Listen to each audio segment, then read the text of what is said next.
क्योंकि वो खुद गरीबी का दर्द झेल चुका था। हाँ, अब्बू, क्या हम अमीर हो गए? करीम मुस्कुराया और प्यार से बोला, बेटा, असली अमीरी पैसे से नहीं होती। असली अमीरी सब्र, मेहनत और अच्छे दिल से होती है। गांव के लोग अब करीम की बहुत इज्जत करने लगे। हर कोई उसकी नेकदिली की मिसाल देता था। करीम हमेशा कहता था, गरीबी इंसान को तोड़ती नहीं, अगर इंसान सब्र करे तो वही गरीबी उसे मजबूत बना देती है।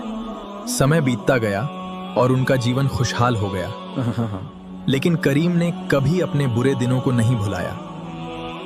वो हर रात अपने बच्चों को एक बात जरूर सिखाता था, मुसीबत चाहे कितनी बड़ी हो, उम्मीद कभी मत छोड़ना। बच्चे अपने पिता की बातें ध्यान से सुनते थे।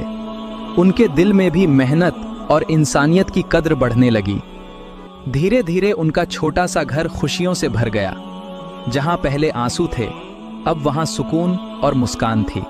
कहानी हमें यही सिखाती है, हाँ, गरीबी चाहे कितनी भी कठिन क्यों न हो, हाँ, अगर इंसान मेहनत, सब्र और भरोसा ना छोड़े तो एक दिन अंधेरे के बाद रोशनी जरूर आती है।